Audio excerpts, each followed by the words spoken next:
Hello and welcome to Batcast 66. It is usually the podcast where each episode we talk about an episode of the 60s Batman show.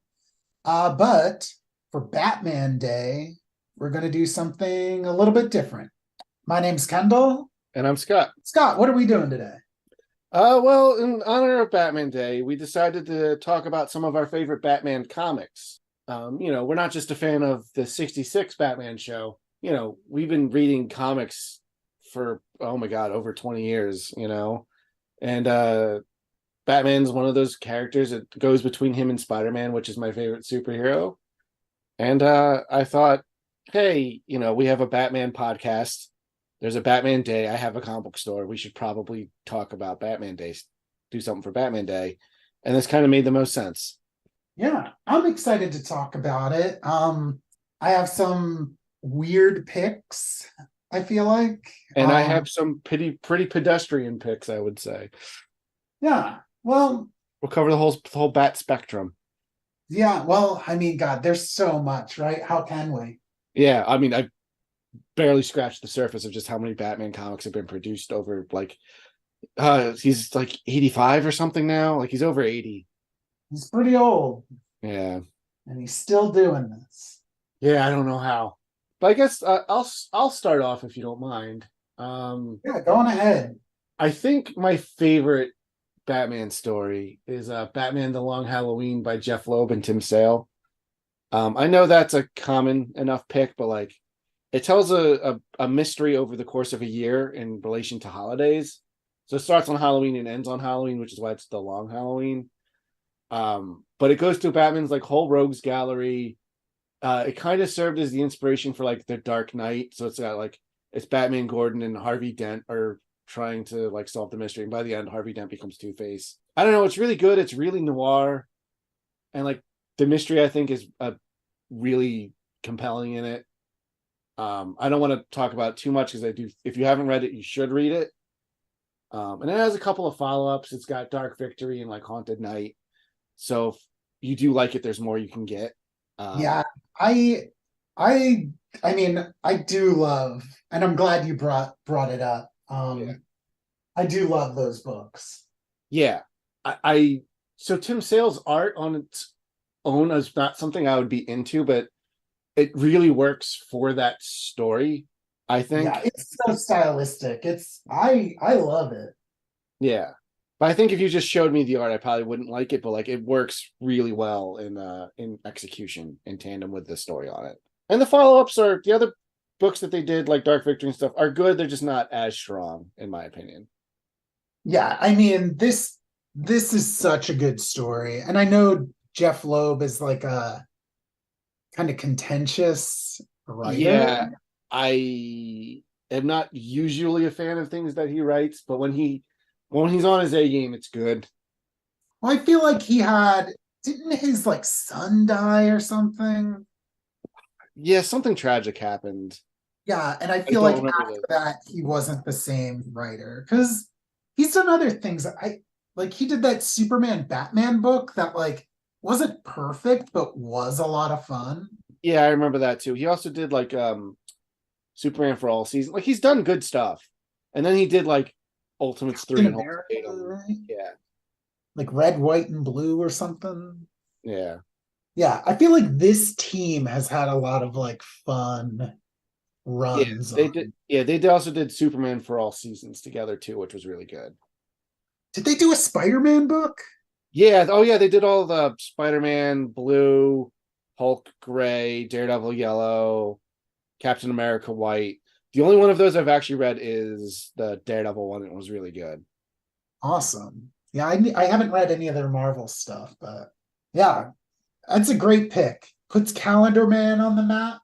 Yeah, Calendar Man's great in it. I wonder if we get him in a 66 show. He's like perfect for that. He's such a goofy Silver Age character. He had to have existed by then. Like in the comics. Like I know a reason we don't get like Poison Ivy and Bane and Harley Quinn in the show is like they didn't exist yet. Yeah, of course. But yeah, so what's one of your picks there? So I guess I'll start off with a two-part Batman story. It's called What Happened to the Cape Crusader. Oh yeah, I've read that. It's been a minute since I read it, but I remember really liking it. Yeah, it's written by Neil Gaiman and drawn by Andy Kubert. And it came out around the time like Batman RIP was a thing, I feel like. Yeah, as I remember, this is sort of a spiritual successor to Superman for All Tomorrows. I forget exactly what it's called, but it came out What at when happened to the world or what yeah, what happened to happened the to Man of Tomorrow? That's what it was. Which was kind of a send off to the Golden Age Superman. And this feels like they were trying to do a similar thing for Batman. So And like, yeah, well, so the framing of these two issues, which it's Batman issue 686 is part one, and part two is Detective Comics 853. It's been a minute since I picked up some superhero books. Do comics still do this? Like part one's in this book, and then two yeah, weeks you get part they two. just wrapped up a Ghost Rider Wolverine crossover like that. Oh, well, cool. Yeah. I, I know it's just a tactic to sell more books, but I do think if done well, it's a lot of fun.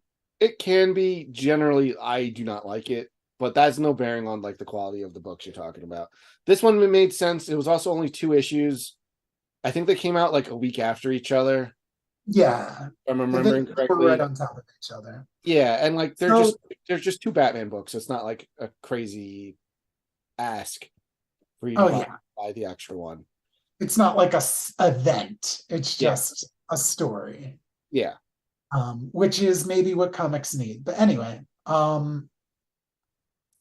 so yeah, the framing device for this story is Batman's funeral, and we get a lot of like interesting. It's out of continuity for sure. So maybe if that is something that's really important to you, don't bother.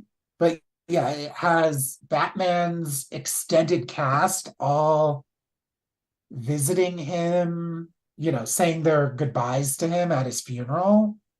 And there's like a couple weird tidbits, like even the characters themselves in this story, like don't come from the same continuity.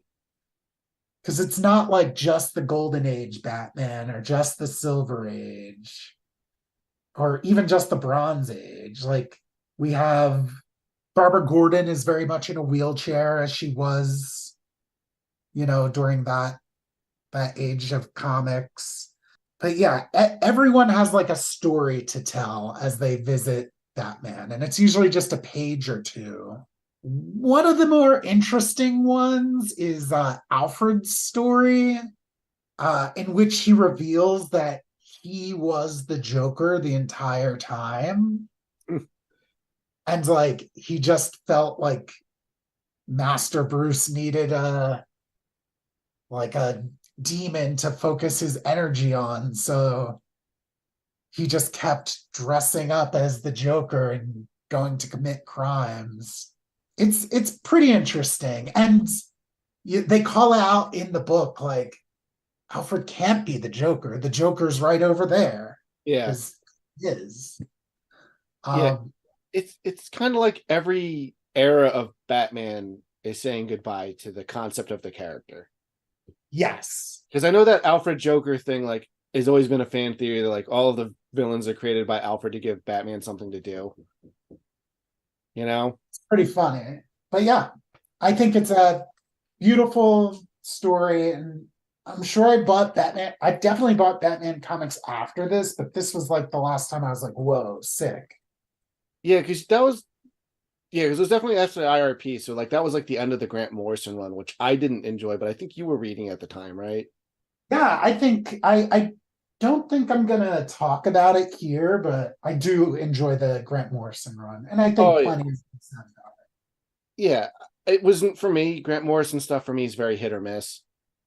And that was a miss for me, which is fine. But like I remember, Kendall and I have been reading comics together for decades, so I do remember you buying those books at that time. it. Yeah. I want to talk about some more recent stuff for Batman I've read that I really enjoyed.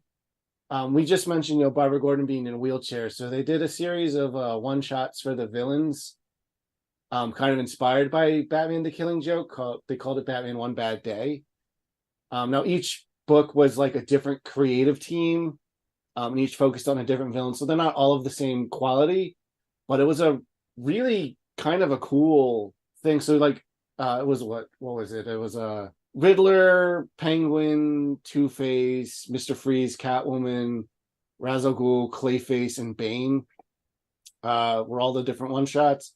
And like, you could argue there's maybe a couple of like major Batman villains that didn't do like Poison Ivy.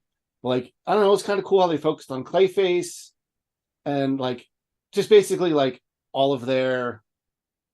It digs deeper into their motivations and like their origins.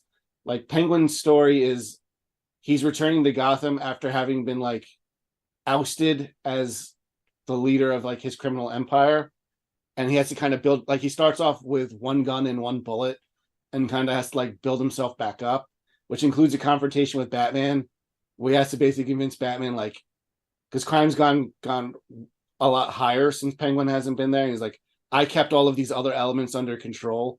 You may not admit it to yourself, but like, you need me to do this. And then Batman kind of, like, steps away. There's like, but they get into a lot of stuff like that. They're really good. And there's like a big box set, and you can buy them all now. But I really enjoyed them. They're the ones I've read most recently. Like, I just finished reading those like last week. Cool. And those are at Level Up right now? Yeah, I have them at the store. I think they were coming out over the course of last year. They started putting them in like hardcovers. And there's like a box set you can buy. Oh, we also have the individual ones. If you're just like, I'm only interested in Catwoman, you can just buy that one. Cool. But they're all good, and they're all told for like a more somber and mature tone. Obviously the Penguin one was my favorite because he's my favorite Batman villain, but the Riddler one was also really good. It really dives more into, like, we talk about like the Riddler's like really creepy in this show, and kind of gets into like that part of him a little bit more. Cool. Yeah. Maybe I'll check these out since you all have them there. Yeah. And if you ever want, I mean, if you specifically want to borrow them, you can borrow them from me. Cool. Yeah. Leave it for someone else to pick up. Yeah. Yeah. What you All got? right. Comic book? I got a comic book. Yeah. So this is pretty goofy. Not that the story is, I mean, it's Batman, so it's inherently goofy, but it wasn't written to be goofy. It's just a silly pick for me. So do you remember your first Batman comics? I can't really remember. The first Batman thing I picked up was, at least when I started getting into comics, was a Silver Age collection called like the Batman's Greatest Stories, or his Greatest Stories Ever Told, or something, which was just a bunch of random Silver Age Batman books, but I don't remember the actual like issue I picked up first. Mine, I think my mom had gotten me like a 2-pack. Like, they used to, like, I guess, repackage comics that didn't sell and like sell them as 2-packs at like KB Toys, if you remember this. Oh, I remember this era of comic packs very well. Yeah. So the 2-pack I got, some of my first comics. It was this issue I have in my hands, Batman issue 470, which is the story is called War of the Gods. It's a Maxi Zeus story. That's awesome. Probably the only Maxi Zeus story I've ever read. But it's pretty cool. The art is amazing. The penciler is Norm Brayfogle, which is know him. What a name. Yeah, and then Rich Burchett is the inker, which is another name I haven't really heard of. And like Batman's face, like whenever he's like unless he's talking to Robin in this, his face is just like in shadow, and he's so terrifying. I just have always like loved this. The other issue, which I no longer own, I don't know what happened to it, was a Scarface story. Interesting. And like I remember they at the end of the issue, they like they put this guy, they like give this guy cement shoes and dump him in the river. And I remember feeling so unsettled that like somebody had like drowned. Like, and like the bad guys at the end are just like on the loose. And like I didn't have like the awareness to be like, oh, like I'm sure in the next issue Batman will get them. I'll say, wow, how young were you when you had these? Oh, I was very young. Okay, Um, like learning to read. that's insane. Ah. But yeah, just like great art and like definitely big nostalgia vibes for me. That's cool. One of the other books because there's a lot of books I do want to talk about. One of the ones I wanted to talk about is another book I read recently. That's also like a relatively recent book. It's Batman adjacent. It's a Catwoman Lonely City by Cliff Chang, which I know you picked up, Kendall, but I think you said you didn't read yet, right?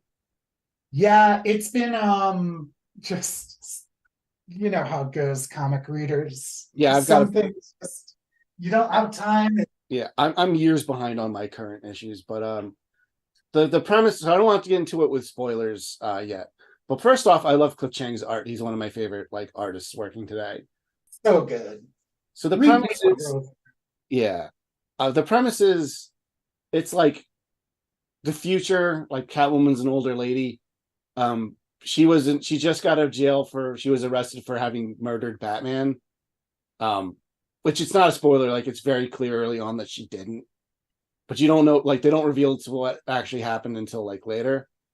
But because of that, like Bruce Wayne left like his money to like the city to fight crime. So like it shows again how Batman could do more good with his money than he could as Batman. But like so kind of she needs to get involved in like one last caper, and she kind of has to put together a crew of like older tired supervillains. So you kind of get to see what happens to everybody like later, and everyone's like older. Like Killer Croc's like got bad back and stuff. You know what I mean? Like it's a lot of that kind of like it's stuff I relate to now as an adult. And just like yeah, their way of doing things is now like outmoded.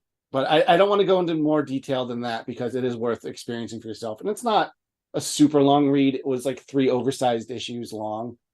But the hardcover's out now, and if you can pick that up, I suggest it. But it's really Cool, good. yeah.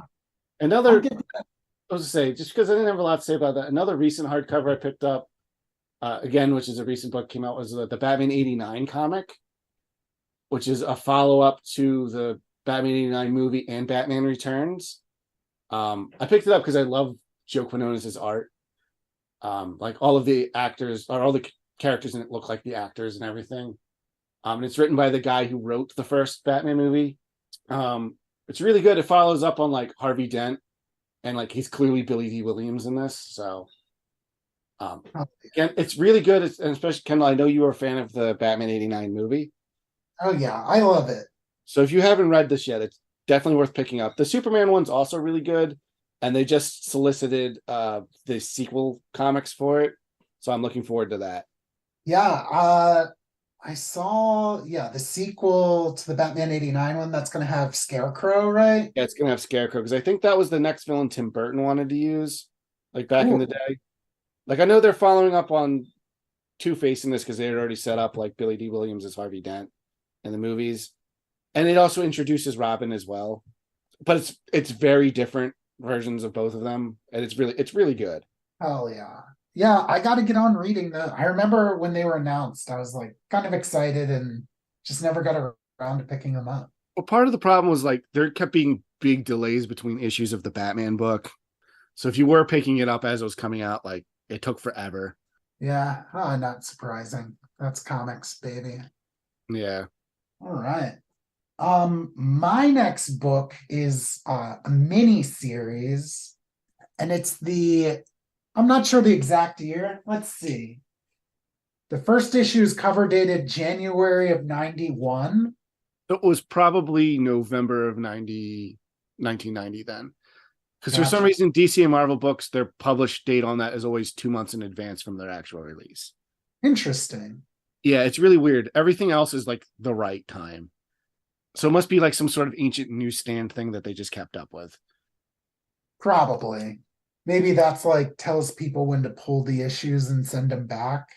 Maybe it might be something like that. I've done no research into this. I just know it's annoying when I have to pull the 6-month-old books at the store. Hmm. So yeah, it's the Robin miniseries from that time. Mm-hmm. Uh, it's not the introduction of the Tim Drake Robin, but kind of the first time, like it's like about his training. It separates him from Batman, and he ends up like going on this journey and like meeting Lady Shiva and getting wrapped up with this gang. I believe they're called the Ghost Dragons. I don't know if these characters have appeared recently at all, but I know Lady Shiva shows up every once in a while because I think she's the mother of another DC character. I think she's that one Green Arrow's mom. oh whoa.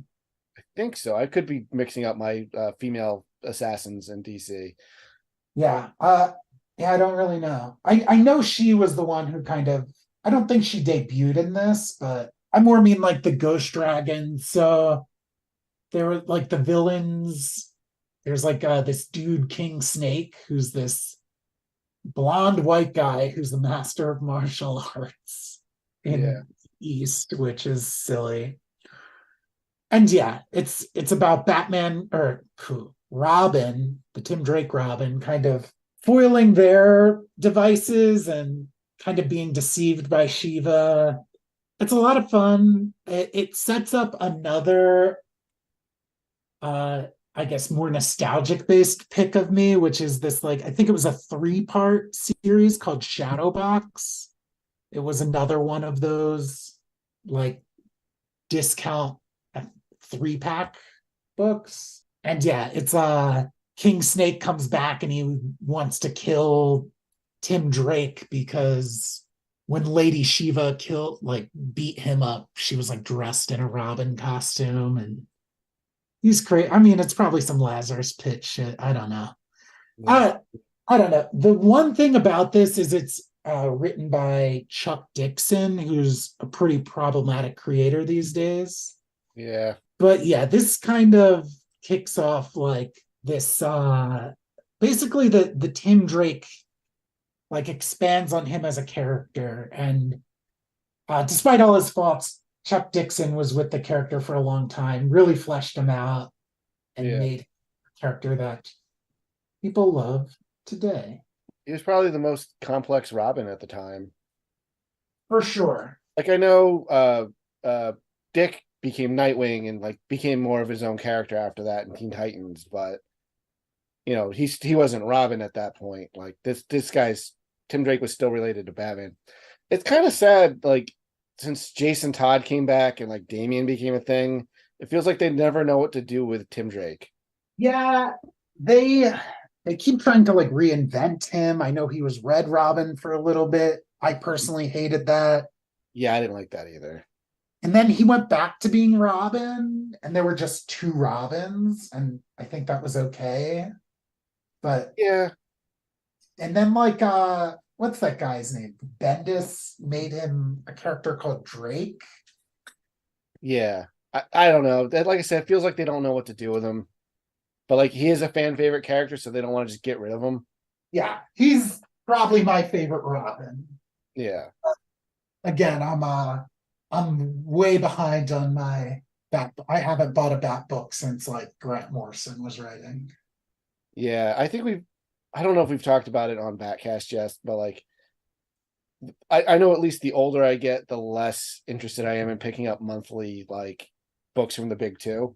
But I have talked about a few recent releases I've really enjoyed. Like I kind of prefer more of like Elseworlds or like self-contained stories where like the end can be not doesn't have to go back to a status quo. Yes, exactly. Yeah. Although speaking of that, so I don't think I know you read at least some of this, but how many of the Batman Ninja Turtles crossovers did you read? Oh yeah, Did you do all I've three read of them? Oh yeah, all right. I wasn't sure if I've you read all 4 of them. Oh yeah, I read all four of them as well, but three of them are only going to be ones I'm talking about now. Uh, I absolutely all right. So I don't know if this come up on Batcast, but if you listen to our other podcast, we talk about the Ninja Turtles all the time. Like they're some of our favorite like comic characters ever. For Um, sure. so when they crossed over with Batman, I was really excited. James Tynion wrote them, who's one of my favorite writers, and Freddie Williams III drew them, who's one of my favorite artists. So it was like a match made in heaven.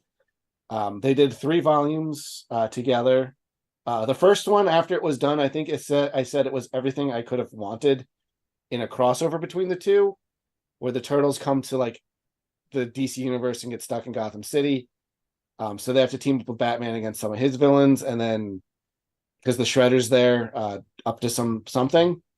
But eventually, Mutagen gets involved, and all of Batman's villains mutate into animals, and they all have to team up and fight them. I don't know. It was just like I was like, oh, I was like so excited, like everything I could have wanted. The second one It where like was really cool. yeah, the second one where Bane goes to New York isn't as cool, but like it does delve deep more into like character growth. And then the third one is also really cool, where it becomes like an amalgam universe. And I love that all of the turtles are a different Robin in it. Yes.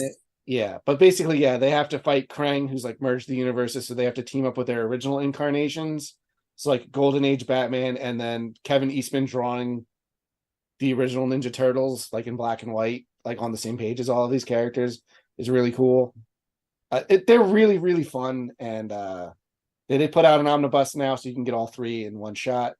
They did do like an all ages book where it was like the at the time CGI Nickelodeon show teamed up with Batman the animated series characters, but like it wasn't nearly as good. I had a lot of fun with that one.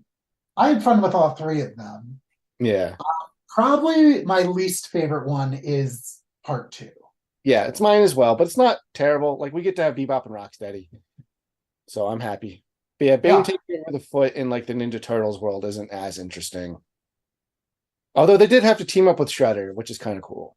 But yeah, I think I'm just so much less interested in Bane than Yeah, he was a weird pick as like the central antagonist. yeah. Like the other two are like Shredder and Krang, who are pretty major Ninja Turtles villains. But then again, like if it was the Joker, like I don't think that would have been interesting. I don't know what Batman Yeah. villain supported both. I mean, I get it. It's I mean, I think Bane works more in favor of the story they were trying to tell because it was like, wasn't it Donnie who Yeah, like, Donnie was like the main character and he kind of fell in with them. yeah, because he was like feeling like he needed the venom to like be Yeah. on par with his brothers or something. Yeah. It was cool. It's been a minute since I reread that one. I probably will reread them all again soon now that we're talking about it. Yeah, I'd like to give them a reread. And Adventures. I think that was just a really fun idea. Yeah, it was a fun idea, and I'm glad that they made a comic that's more approachable for children. Not that there's anything so bad in this, but like it's definitely not made with kids in mind. Because that is one thing that like annoys me about comic books in general is like they don't really make things that like are accessible for younger readers. I mean, granted, those books you were mentioning earlier, you read as a little kid, and like it didn't turn you off of anything. Yeah, well, also like people cared about continuity back then, but like there seems to be this obsession with so like not saying I never cared about continuity, but like I never felt the need to like go back and like read Batman #1 to like understand like it's easy to understand what's going on. Oh yeah, and that's one of the things I love about Batman comics. Is like we're all familiar enough with like the origin and premise. You can kind of just jump in, you know? Yeah, and like you might be confused about some things. Like in these comics, because I was familiar with the Batman 66 movie, like I knew who Dick Grayson was. But like in those comics that I read, like everyone was calling Robin Tin. And like I was like, what is this? Like, why are Yeah. they calling him that? And then like, yeah, you find out eventually, but like the confusion wasn't enough to like hurt my enjoyment of it. I was gonna say, like, one of the things I really liked when I was getting into comics like that as being like, oh, that's like I remember one of the first things I read was like when I was getting into comics as a teenager, is I picked up like a Wizard magazine. It had like the 100 best graphic novels in it, and I kind of used that as a guide. So I picked up like Marvel Secret Wars, and like so Iron Man never takes off his costume in that, and you find out that like there's something about like the prejudice with the mutants, and he says to himself like something like, "Oh man, if they ever found out there was a black man in here," I'm like, "What the hell does that mean?" Like Iron Man's a white guy, and I found out that like, oh, Rhodey is Iron Man at this period, and like that made me interested. Then like I went, then followed that thread and read like some of those comics. Like that's part of what's there's like a fun discovery element as well. Yeah. I Yeah, I think people take it too seriously. Like, oh, I'll never know where to start. And it's just like, if you're interested, just pick up whatever looks cool. Yeah, that's always been my recommendation. And most comic books usually have a recap page or something in the very beginning to get you up enough with speed what you know for the story. But like Yeah. superheroes in general, like the big two, Marvel and DC, like you have to know enough about them already that like you can just jump in. You don't need to know every single person Batman's fought, but you just know he's Bruce Wayne, his parents were killed, he dresses as Bat. Like you're good to go. Yeah. And if the story is good, you'll be able to, Hey, I'll pick up on it. yeah, you'll get enjoyment out of it. Yeah. And and if you want to pick up on those threads, they're there. And one of the cool things about like Batman, and this is more of a general DC versus Marvel thing, is a lot of the stories we're recommending are like really standalone, and you can just pick up a trade paperback of that. Like you don't need to know his origin for like Long Halloween. You can just pick that up, and it's a complete story, and you're good to go. Like the Batman Ninja Turtles, you don't need to have read either of those books, but like you get the concept of those characters, and you can just read them. And that's one of the things I like about that. Versus Marvel doesn't put out trade paperbacks in the same way. Yeah, Like there's not like a Spider-Man story I can just hand you. which is a shame, right? Yeah. Like, There's a couple, but there's usually like a weird caveat with them. Like I love Spider-Man life story, but like as if Peter Parker had aged. So it's not like a normal Spider-Man story. Like I can't just hand you like Maximum Carnage because you have to know like all of these other weird 90s characters in it yeah, who aren't as like prominent. who like stopped being important after that. Yeah, and I mean, I'm gonna come out and say Maximum Carnage is Oh, probably like also, I haven't read it since like we were in high school, but it's probably trash. oh, it's pretty bad. But like I have a nostalgic connection to that. When I was first getting into comics, like those were the back issues parts I was always looking for.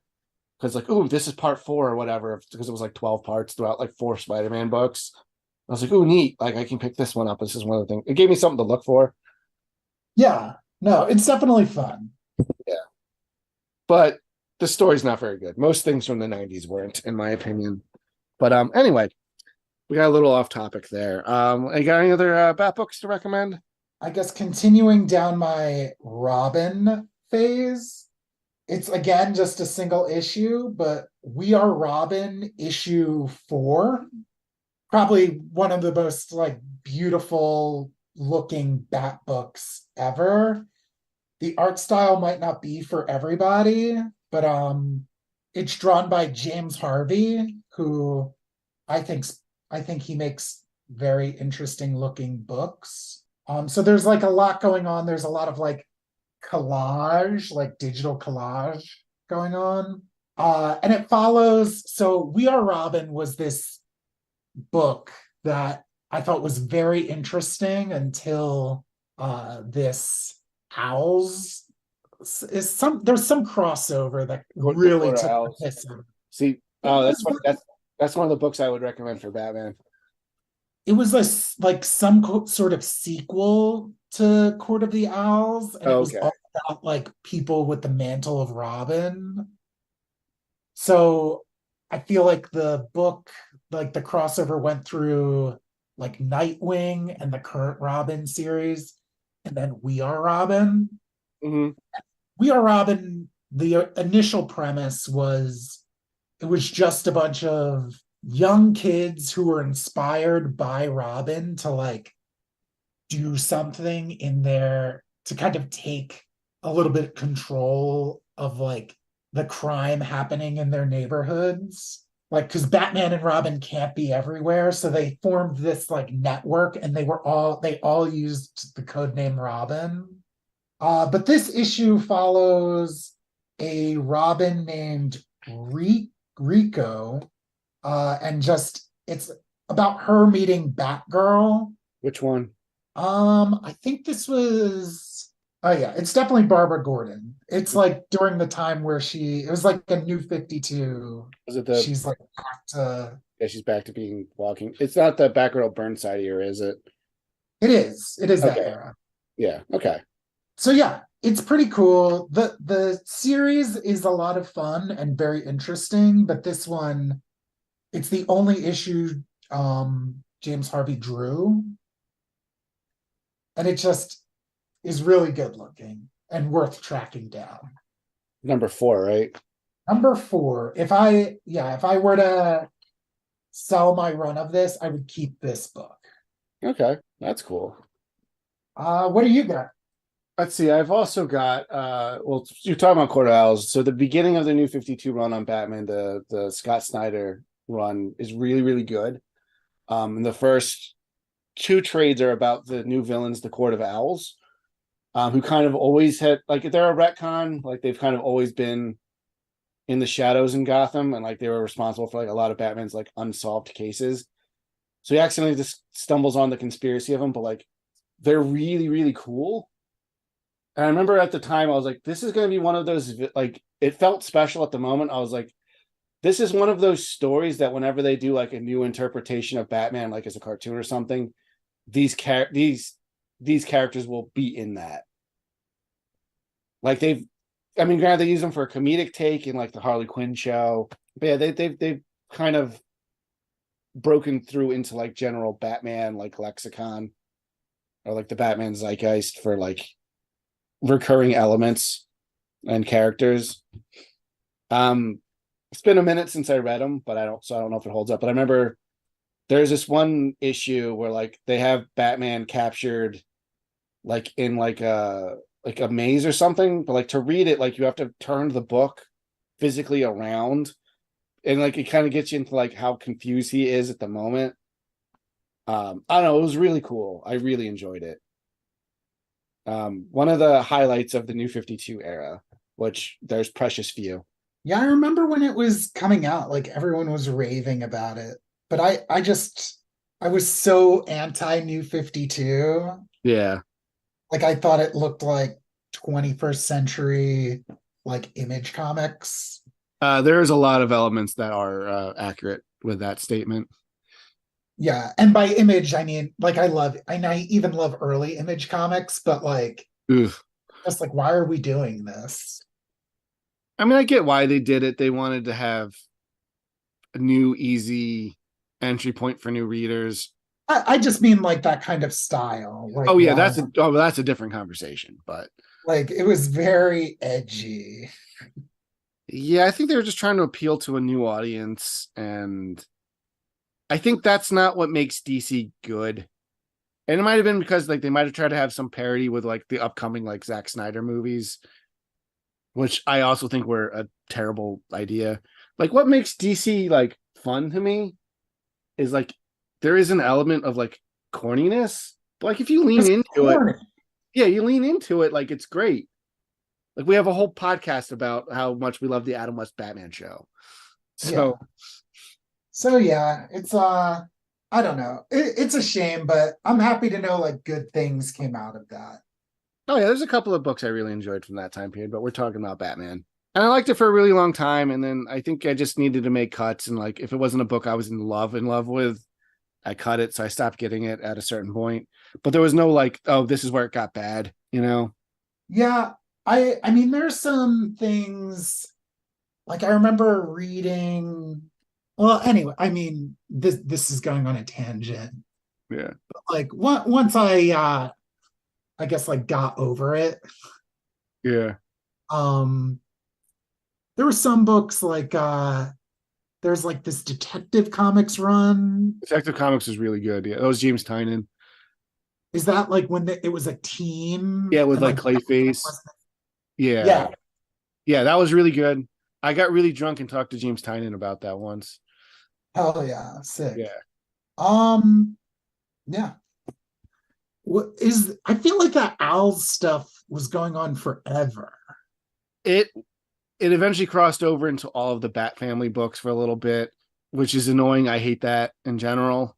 But and also because all of it's so superfluous to the main story, and it just interrupts whatever was going on in the like the books that they were interrupting. Just like We Are Robin. I feel like it never Yeah. recovered from that. Yeah, there's been many runs of comics that like that kill like that kind of stuff kills them, and it's real, and it makes like going back and rereading them like suck.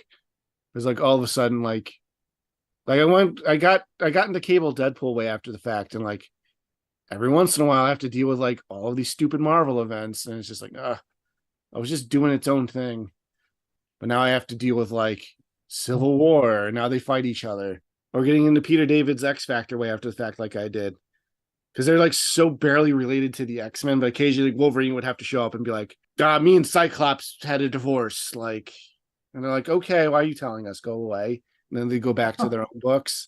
Yeah, there's a lot of like even like most recently I was giving the Krakoa era X-Men a shot, and as soon as we got to that like 10 of Swords or X of Swords, whatever Yeah. it was, as soon as we got there, I was just like, this sucks. Yeah, and you had to buy 1,000 books. Yeah, and it was like, I'm not gonna do that, but it was impossible to carry. Like, I was like, Yeah. oh, I don't know who these people are. Yeah.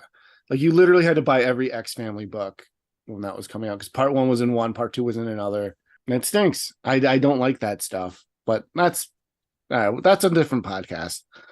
True. So I see you got another book to recommend there, which is a very good pick. I'm very excited.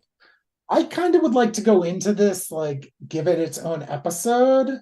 I know this is one of the things we're talking about doing a special episode of Batcast about. But yeah, Jiro Kawada's Bat manga. Also, Uh, ran concurrently in the late '60s. yeah, I mean, yeah, manga artists, mangaka, Yeah, they blow me away because like, of course, there's a bunch of speed lines wherever there can be, but this comic looks amazing the whole way through. And it's not like story content. It's fun, but it's pretty basic. kind of light. Yeah, Yeah, it's just like, oh, like you barely see Bruce and Dick in this. Like it's mostly just Batman fighting a new villain for like 3 or 4 issues. The most popular, of course, is Lord Deathman. Lord Deathman's such an awesome name. Such an awesome name, such a cool story. It really feels like an old like Common Rider Yeah, I was gonna say episode. it's got big Sentai vibes. Or Yeah, I not Sentai, mean, Tokusatsu. Sorry. yeah, it's yeah, they're not, it's like a less flashy, like less sci-fi driven tokusatsu. Yeah, A lot of fun. I was really excited they adapted Lord Deathman into an episode of Batman the Brave and the Bold. Yeah, he That also might got an issue. and the Batman 66 comics, yeah, which is also exciting. Because that's one of those things where it's like I don't know the legality of how much DC can or can't use those characters from that book. It feels weird to me that Lord Deathman, as popular as he is, has not really been used a lot. That's one of those things like I'm not sure if they how much they're allowed to use him. Or if they have to Yeah. pay for his appearances, so they only wanted to do it like when it was like kind of special. Yeah, I mean that would make sense. Yeah, but we'll definitely dig into at least the first volume of that in a more dedicated episode. I know that was one of the ones we've been talking about doing, and I haven't reread it in a while, so like it would be fun to kind of revisit. Yeah, I'd be excited to reread this for sure. And I own all 3 volumes. I don't think I've even opened the third one, so Yeah, I it'll be only got volume one. I missed out on the other two, and now they're not like in print anymore. Again, I think they might have to. Obviously, I think they have to pay the mangaka for it. So I don't know how well they sold initially. So, but I am glad that they did officially bring them over in English because they were kind of always like an infamous, like obscure piece of Batman. like lore, you know. Yeah, hard to get your hands on. Yeah, like they were the kind of things like early internet would have like rumblings about. And then like DC just this week as of recording like just published like a bunch more of like the weird mangas that they've been like I guess licensing out in Japan. Like the one where like Batman turns into a baby so the Joker has to raise him and like Superman eats a bunch of Japanese food and stuff. Weird. They're Do they really have weird. there's there's this image of I wonder it might be a doujinshi, like a bootleg comic, but it's like Superman has like a lion's head. Have you ever Uh, seen this? I mean that's a Silver Age thing. There was like a lion-headed Superman. Oh, okay. Maybe I'm just thinking of like a translated to Japanese copy of that or something. Maybe. Well, what else do you got? The only other book I was gonna bring up is Batman Hush. I love it for a lot of the reasons I do Long Halloween.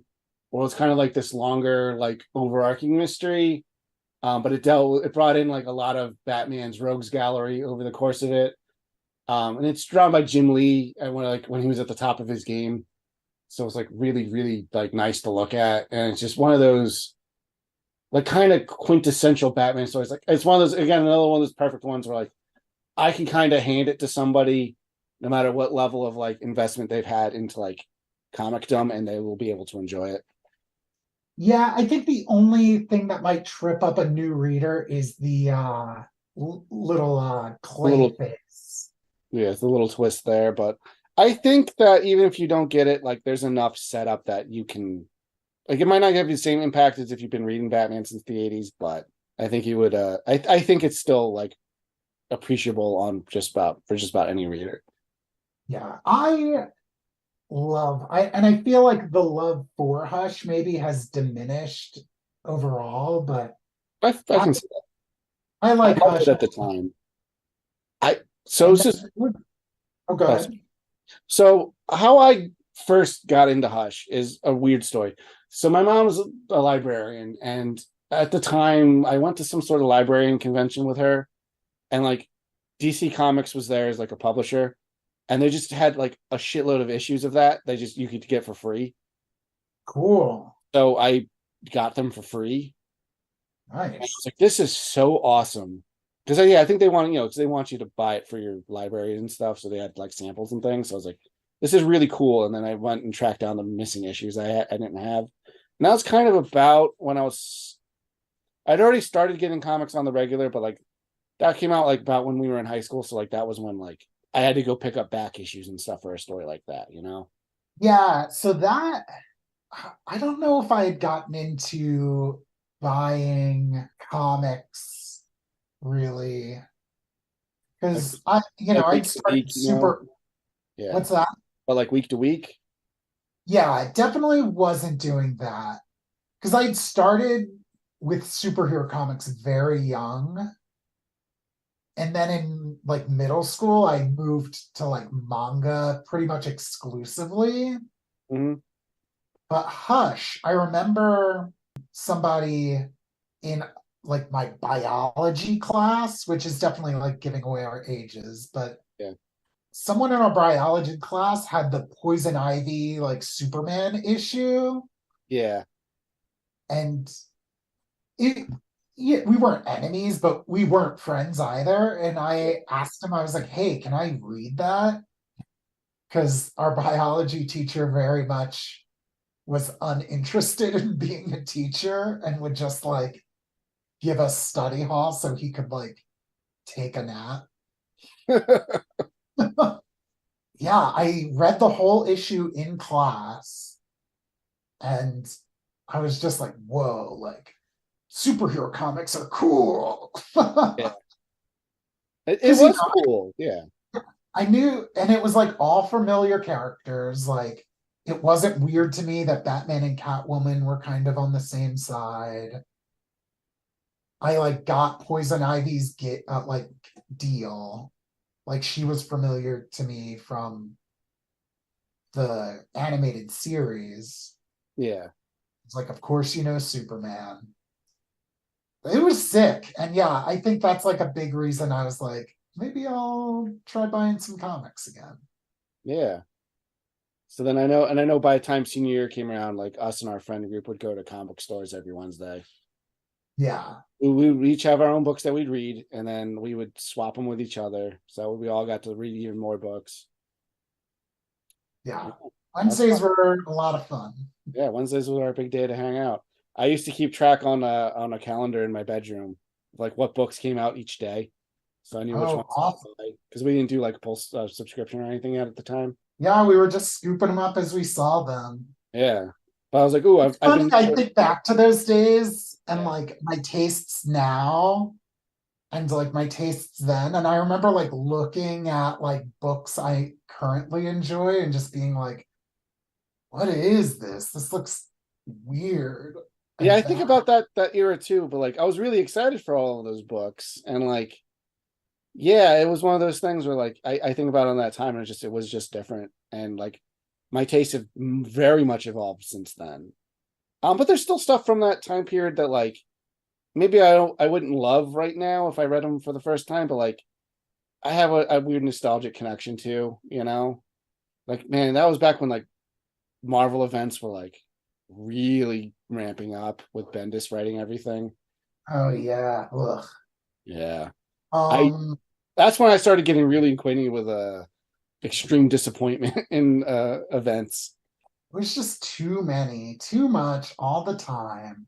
Yeah, and just And then like each individual book would like, it's like, okay, like you mean to tell me the X-Men are doing this insane thing, and then at the same time, like their school is being blown up.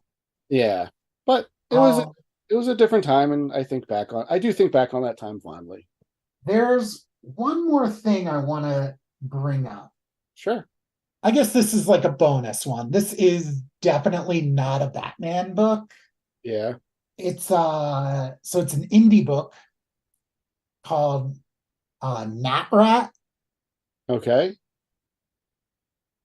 Um and there's a collection called the Ultimate Nat Rat that Fantagraphics put out a number of years ago. I don't know if it's still available. As far as I know, it's not like super popular or anything. But basically, the whole comic, it's done by Mark Martin, who Scott would definitely be familiar with from their Mirage Ninja Turtles work. Mm-hmm. But Ultimate Nat Rat is it's about a millionaire rat who lives in this like forest like community, and his name is Boo Swain. And it's basically making fun of Frank Miller superhero comics. Which is It's like always a, good to make fun of. yeah. So for most of the comics, Bruce Wayne is like a Batman parody. And then like he gets blind halfway through and he's temporarily like a Daredevil Hmm. parody before going back to being the Batman parody. Um yeah, it's a lot of fun. He crosses over with the Ninja Turtles in their book. Uh it's just insanity.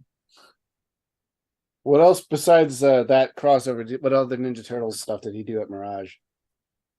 So it's like a three-issue story, but it didn't come out in sequence.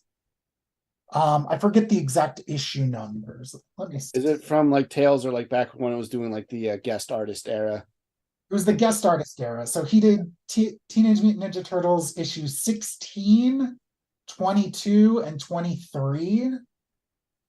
And like the turtles meet this it kind of opens like an issue of Tales. Like it opens with like there's like a little girl like, let me tell you a story. Hmm. But like she's really like a mutant from the future or something. And like there's a lot of time travel shenanigans. The turtles end up like their bodies end up like getting disintegrated, and like Splinter like builds these robot bodies for them. I think I know what story you're talking about. Yeah, like one of the issues has like Splinter dressed in like a as a waiter on the cover. Yeah, I think I have that That's one. yeah, that's when the crossover happens. Okay. Is he supposed to be like an Alfred parody in that? Because in the Batman Ninja Turtles #3, he is mixed with Alfred. Oh, that's pretty funny. Yeah. Um, I forget the logistics, but yeah, I'm holding up this Turtles collection, and yeah, like there's Nat Rat. I remember him. Yep. Yeah, I remember Nat Rat. I remember you telling me about that Nat Rat comic like on its own before. Yeah, And like, it's good. yeah. It's good. It's worth tracking down. It's fun. It also does make sense for him to cross over with the Turtles too, because they both have like roots in Frank Miller work. Oh yeah, that's true. Yeah, where Turtles were kind of a parody of Daredevil as well. Obviously, a little bit looser, but that's why it's the foot instead of the hand. They have the same, Stick. yeah, Splinter instead of Stick. The same ooze bounced off Matt Murdock's face and like went into the sewer and mutated them. Yeah, it's just a fun Batman parody, and the art is really good. If you're looking for something that's maybe more, it's like if you use the 60s Batman show as a starting point, like the comics go in a different direction, and like this is if they like went the opposite way. Like, how can we make this more insane? Yeah, okay, I gotcha. It like ramps up the silly aspect of it. Yes, but in kind of a tasteful way. Okay. Worth tracking down if you really want to check Well, out something different. well, hopefully we got people interested in some Batman books. Yeah, Batman Day. That's Yeah, pretty fun. Are it's y'all doing anything at the store? yeah. Oh, so this is coming out on the same day, so you might have missed your chance if you're not listening to it as the minute it comes out, like you should do every issue of it. But there's going to be some free books. We have a couple other things to give away. There's a couple of special edition comic issues, and like there's a special slipcase edition of Batman '89 where it's the movie poster on the Oh, outside, that's cool. or so it's just the logo. But all of our DC comics and graphic novels are buy two get a third free. So that way, in theory, you load up on Batman stuff, but you can get other characters too if you'd like. They also just recently put out a bunch of really cool Batman trade paperbacks, not specifically for this day. But we just got the omnibus of Batman Adventures, so it's like all of the classic TAS comics in like one giant volume. They put out a slipcover edition of Batman '89 and Superman '78, which is cool because they're the hardcovers, and under the dust sleeves and the hardcovers, they were always designed as VHS tapes.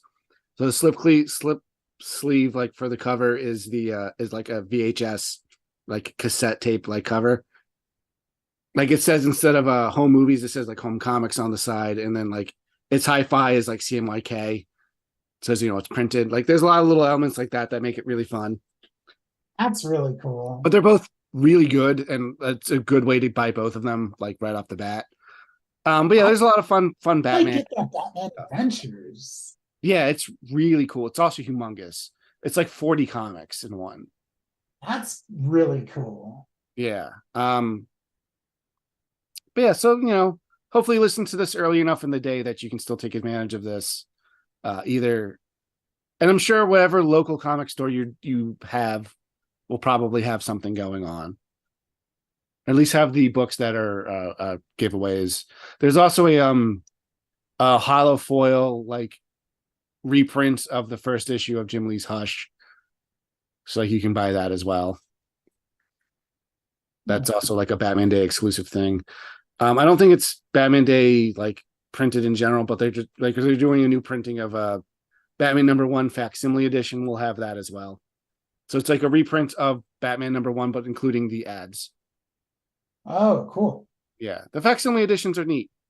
And now Marvel's doing them with new covers and no ads, which is like, what's the point of being a facsimile edition then? Ah, just release whatever. Yeah, they're just regular reprints then. What makes the facsimiles fun is like they have the old ads, like they're presented in the way that they originally were. But yeah, so that's Batman Day. Hopefully you guys enjoyed this. I was nice talking about Batman in a more broader sense, and like in talking about this with you, like, man, there's a lot of like nostalgic connections to some of these stories that I don't think I really realized and appreciated until just now. Yeah, I am kind of tempted to read a bunch of Batman books, honestly. I'll be honest with you, I might do that once we get off camera here. I really want to reread the Ninja Turtles ones now that we're talking about it. I might like 2 a lot more now that I don't like, my expectations are tempered, you know? Yeah, I wonder going back if I'd like that more. Yeah. Yeah, I might dig out my Batman TMNT adventures. Just I totally don't even remember what that story is about. Something the Krang does something. That's all I know. Yeah, I know it has to deal with like universe shenanigans. And then I remember issues like 1 to 3 or 1 to 4. All of it is like set in the original, like Batman the Animated Series kind of setting, at least all the Batman stuff, until the last issue, which is Batman the New Adventures. Yeah. And I Yeah, thought it's that like a was, flash forward, right? yeah, I thought that was pretty cool. Because Yeah, I the remember. Turtles are the same. Yeah. Yeah, I remember that being kind of funny. But yeah, But yeah, well, happy Batman Day, everybody. yeah. We'll be back at some point with whatever episode is next. I think this is going to come out in between a couple of episodes in 66. Cool. But yeah, this we didn't record it that way, but Yeah, yeah, a little so while. this is a special release. It's also a special day of the week. It's coming out on a Saturday instead of Wednesday. Again, it felt silly not to mark the occasion in our Batman podcast. So Yeah, we'll have to go harder next year. yeah, but I thought this was fun, and like I said, it's a fun change of pace. I also reaffirms my love for comic books. Yeah, as hard as I am on them, I do. It comes from a place of love. Like they could be better, they should be better, you know. Yeah, I mean that, we'll talk about that at a different time. Yeah. All right. Thanks, guys. Gotcha.